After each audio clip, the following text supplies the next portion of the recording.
operational sides of success. Please welcome our hosts, Dan Paulson and Richard Veltre. Dan is the CEO of Envision Development International, and he works with leaders to increase sales and profits through great cultures with solid operations. Rich is CEO of the Veltre Group and a financial strategist working with companies to manage their money more effectively. Now on to the podcast.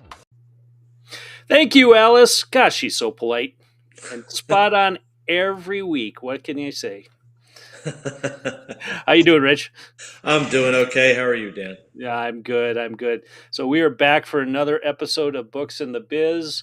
As always, we find different interesting things to talk about, and this week is no different. In fact, I had shared an article with you about the new fix to corporate culture is to fire all the bosses. God, I love this idea. Let's just fire all the people in charge and just let the inmates run the asylum. Is that the gist you got out of this? That's kind of the gist of what I got out of this. It's a little bit of a scary thought, but yeah, that's what I got out of it. It's pretty interesting that the way you're going to solve all your problems is by getting rid of that middle fluff, as it seems like this CEO is calling it. That we will remove all the middle management out of the way, and we will then put. So basic concept is we're going to put the employees in different work teams for different projects that they're doing, and then once that project wraps up, that team would disband, and then another team would form out of the pieces of that. On the books, that sounds really good. And I'm just concerned if there's no guidance at all, is that going to work? Yeah, I don't know. I think somewhere in the article, somebody used the word anarchy. And I think part of that kind of struck me because I'm sitting there and I'm saying that the article talks about, this is from Bayer Healthcare's CEO. It's like he got together with a consultant and they came up with, well, this worked at let me see, it was the Netherlands. It was a Netherlands home healthcare company. And I'm like, you're talking about comparing a home healthcare company in the Netherlands to Bayer Global Healthcare. Well, whatever's good for them in Europe's got to be good for us here because, it's all the same. We're all just people. I don't know if that works. I'm always told it doesn't work. But I think the strange part is, like, part of me is sitting there saying, you almost want to get it. Like, you almost want to understand it because, there's an awful lot of fluff. And we always find it. We always find that these bigger companies, you wind up with a lot of fluff. And most of that comes from they hire before they really think about it. It's like, yes, we have an initiative, and this is going to be the initiative, and I need 500 people. Yes. And so what do? They hire 500 people. Yep. Even if they only need 100, they hire 500 because they assume there's going to be attrition, and so there's more must be better. So in essence, I'm looking at this and I'm saying, okay, so if you were to go in and actually look at this and start to take out the 400 people that maybe you don't need, then I understand the concept, right? Because you can take some of that out. But I mean, they seem like they're not even sure how many. It's almost like this blatant, we're going to cut all of these people, and all the people that are left are going to be put into a new structure, a new leadership. I don't know, a new leadership thing. But you've taken all the leaders out. So who's teaching all of the new leaders to be leaders? Exactly. And I think that therein lies the problem, because I agree with you. I think there's more often than not a lot of excess in corporations because, like we talked about, they do overhire. The problem is it's not like a switch where you can say, okay, we're just going to take everybody out and everything's going to be fine. I don't know if you've ever been through any sort of corporate downsizing.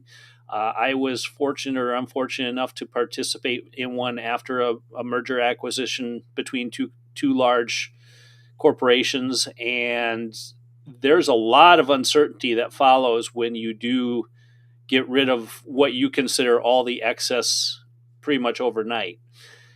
And that's where I guess I really struggle with it, because the people that are left over are trying to figure out where's their role in all this. Where's their, what are they going to be responsible for? Who do they report to? What's kind of the charge or the expectations? Because now you've eliminated a certain layer of communication, or greatly decreased it. What's going to be left of the managers that are still there? Right. Are they going to have 20 work teams reporting to them, and they've got to try and juggle all their objectives and make sure things work? I don't know if that's going to be the case or not. Yeah, I've been fortunate. I really have not lived through a major corporate downsizing. And now I work with more medium, small size business up to 100 million, which is not really 100% comparable to something like, a Bear Healthcare. Mm-hmm. Um, but the fact of the matter still remains, whether it's a small company or a big company, so you take a zero off of the numbers, and suddenly they run very similar, you know, Right. because you're really only talking about one extra zero somewhere on the next level of company. So, my big thing though is, as you build that level of revenue and that level of, you know, operations, you know, the the idea of not having a leader in there just brings me back to one place where we had a group that was 16 people on a team, which is about what Bear's talking about having on a team, Right. right? When there's nobody in there telling them what to do, it's like taking 16 rowers in a crew boat, right? You put eight Mm-hmm. on either side, but if nobody says row at the same time, the boat goes in circles. Right. So Or if they get the that's boat going straight, the 80-20 rule applies. 20% of the people are doing 80% of the work. So you got the guys, that are just paddling to beat the band. And yeah. you got some people that are just sitting there with the oar on their lap going, wow, this is fun. This is easy. Just keep chugging along. And then there's some people kind of in the middle. And it's like, which way do I row again? Do I row on this side? Do I row on that side? Should I be pushing the other way or not? Um, that's typically Yeah. what you tend to see in any organization. Even Yeah. if you have fairly, what I call fairly good leadership or enough people, uh, you still have the communication problem. I have yet to find an organization that has perfected communication from top to bottom. And this Yeah. goes for companies that are a few people all the way up to hundreds of thousands. The issue only compounds itself over time. Yeah, and the thing is too, it seems to me like it goes back to a rudimentary set of kind of experiences. My son is in high school and he has to do a group project, and immediately I go, "Oh God, another group project," because all Does that everybody mean wants to Dad's do. doing the group project too? Yeah, so all they want to do is get on on the best students team. You want to be on the best students team because Right. that person is not going to allow anything to drop. They're going to make Mm-hmm. sure that they get an A on that project, and you're just going to you can just ride along if you want to. And so when I look at something like this, I say, okay, but you're taking all the leaders out, or potentially taking the leaders out. I mean, I hope you have something that you're designing that's going to be like, look, we're going to foster the next leaders, and those people are going to be able to, step up and guide the team. Because look, you could row that crew boat, you could row that with 16 people if only one of them sits there and says row, row, row, right? As Yep. long as somebody is keeping that, momentum going, they'll go in a straight line and they'll win the race.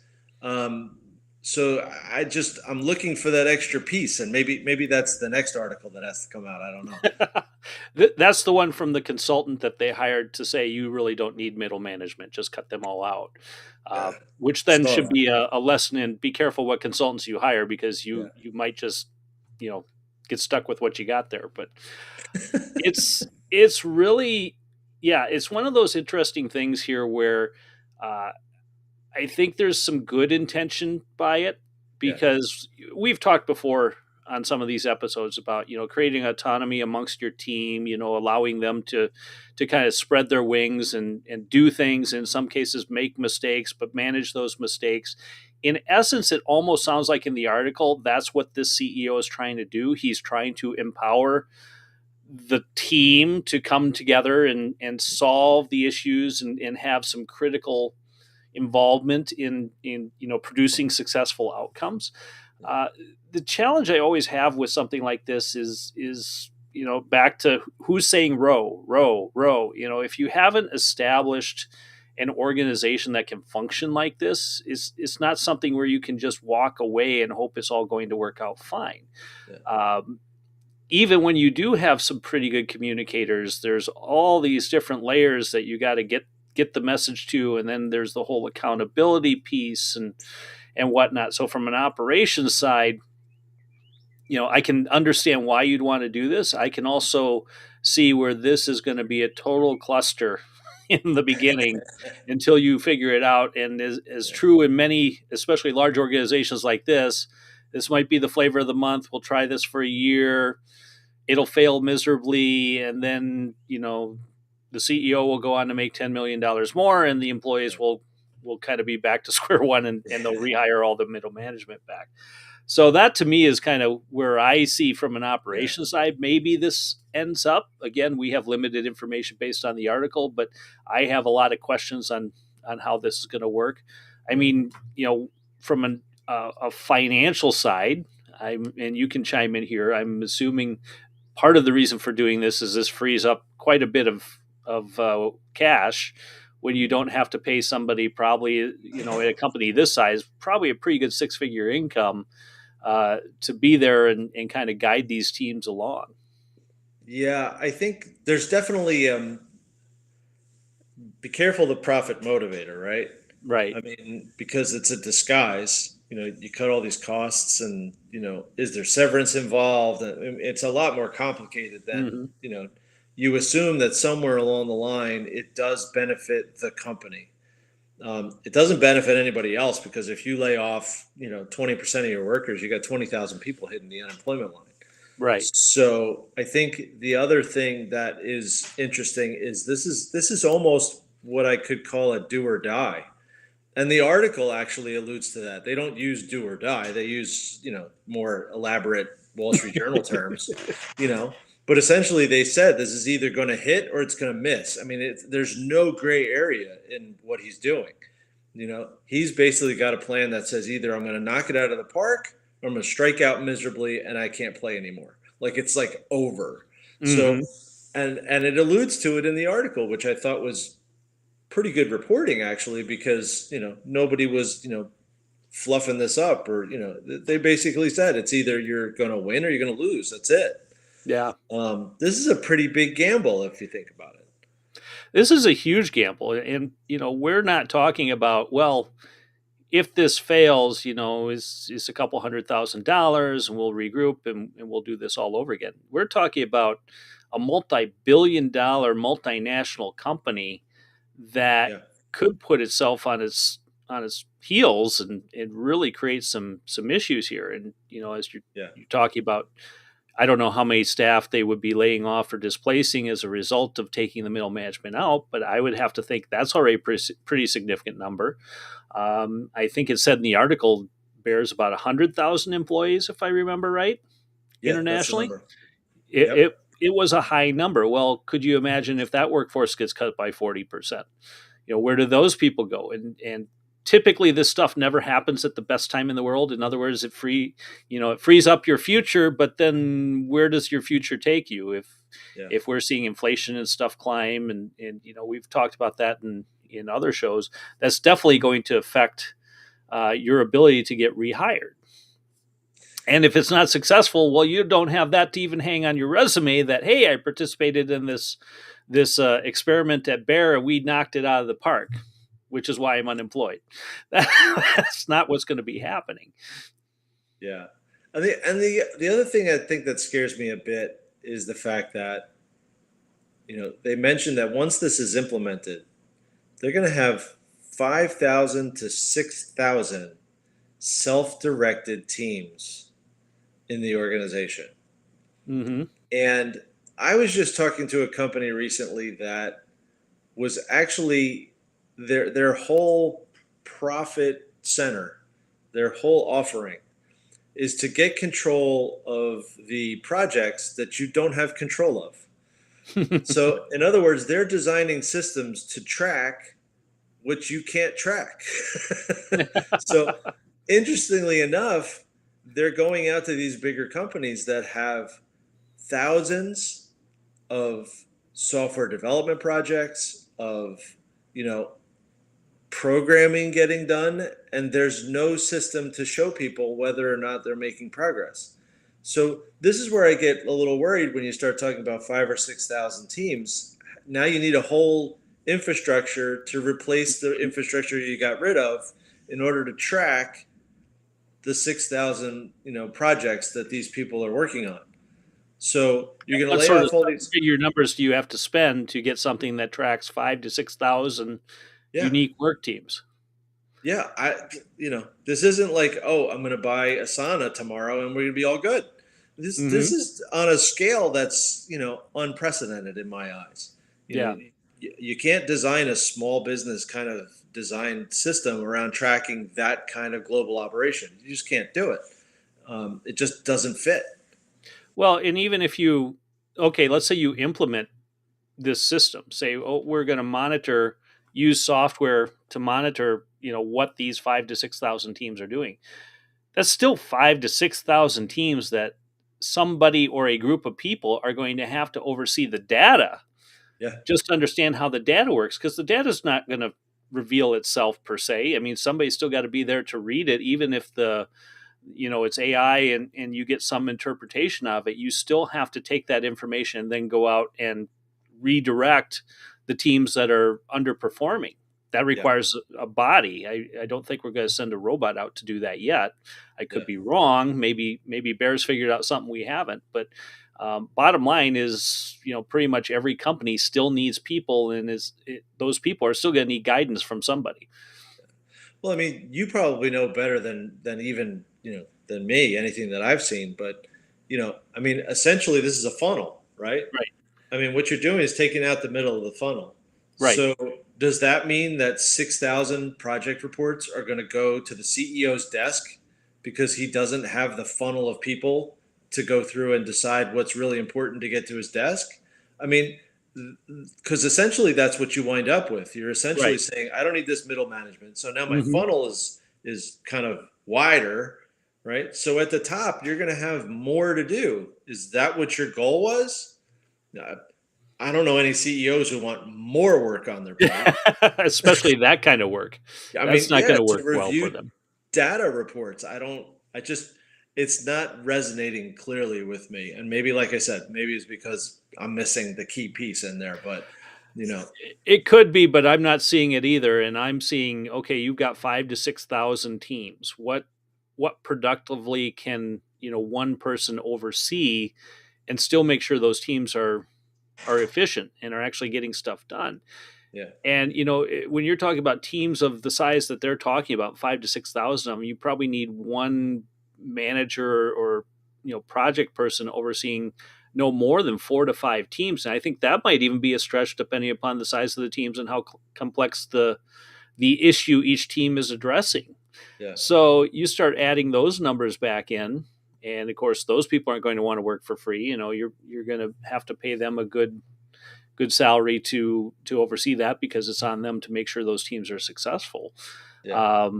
Maybe the layer they're taking out is now just pushing that work up to the next layer of leadership in the organization. So we take out the supervisors or the directors and move that to the senior directors and the VPs. I don't know. I don't know either. And unfortunately, I have to throw one more little thing in there that I read in the article, and it just smacked me right in the side of the head. He's talking about 5,000 to 6,000 teams, and they reshuffle them every 90 days. Mm-hmm. So I forgot about the reshuffling. It just hit me like, whoa, wait a minute. All this stuff we're talking about, and you start putting it together, and you go, well, wait a minute. And then you're starting over every 90 days. Yes. And that means you're signing that project is to be completed within 90 days. As you pointed out, teams take time to develop. So you're spending the first 2 to 3 weeks just getting things coordinated. You're spending the next 2 to 3 weeks, working through the bugs of everyone working together. By then, you're almost halfway through the project and you haven't really even produced anything yet. Yeah. And then it's crazy.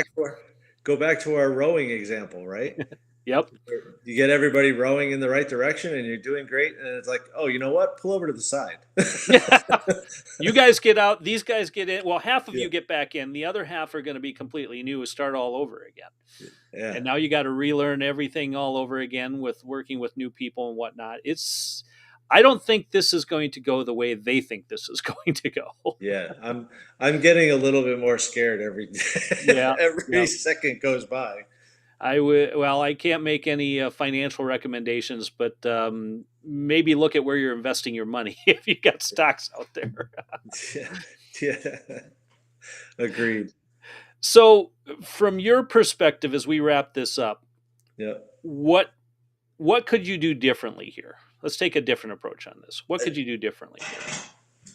Well, I think if your key problem here is you've got too much middle management, I hate to say it, but I'm going back to the old 1980s and, Yep. analyze who they are and can they actually, are they functioning properly and, make your cuts if you have to make cuts. I mean, their financials seem to indicate they need to make cuts. Right. So if that's the case and there's excess in the middle, take that out. I don't know that I'd jump right for a management structure change or a leadership style change, whatever you want to call this. I don't think I would take a hit or miss attitude towards it. I think you want to try that in certain areas, go ahead. I think that makes total sense. And at that point, you develop from the bottom up on a smaller strategy and you build it into something that can be scalable throughout the organization. Um, but I just think putting it out there like this, just it's reckless. It almost feels reckless, and I hate to say that because I don't like criticizing it. I hope he hits it out of the park. And the reason I hope he hits it out of the park is for the 20,000 plus people he wants to lay off. Yeah, I'm seeing what you're seeing here. If it were me in his shoes, like you said, do a sample group. Yeah. Test it out, work out the bugs, build the systems and the processes, determine what sort of leadership involvement is needed, and make that go. If it is a situation where you need to free up some cash, look for where those opportunities exist. Don't put everything on your high performers, but do look for where your low performers are at and start removing them first. Uh, I see where there could be some potential for good here. I just don't see the way they're going about it being as successful as they think it's going to be. So I would definitely really look for, how do I develop that team? What's needed in that team? Is 90 days the right window? I mean, it might be for a company of 50. For a company of 100,000, I'm not so confident about that. Yeah. And also, what's the directive? How do we ramp up those teams quickly and to be successful together? And then what's the wind down? What's the end game look like? So that way, as you're wrapping up that project, people are already starting to gear themselves up for whatever that next team's going to be. To me, that's really kind of the approach you have to take on here. If this is all happening in a matter of months, I just don't see where the teams are going to gel fast enough and the results are going to be produced, and they're going to end up with a big mess on their hands, which then requires more resources, more expense to just get back to normal again. So if you're already hurting financially, this could compound your issues within a matter of months. Yeah. Well, that was a good conversation, Rich. I think we'll have to do this on another subject. I got something else in mind for next week, but yeah, it was real interesting to read on this, and thanks for pointing out some of those key issues that I had forgotten about as well. We'll have to watch this one and see how things change. But in the meantime, if somebody is wondering about their financial issues and they need somebody to kind of help figure things out, how do they get a hold of you? Email is always the best. rveltri@veltrigroup.com. All right. And you can get a hold of me at danpaulsonletsgo.com. Rich, I think we should also get them to like, subscribe, share this content as much as possible. And we will do the same as we're logging out here. But until next week, enjoy your weekend. All right. You as well. All right. Talk to you soon. All right. Take care.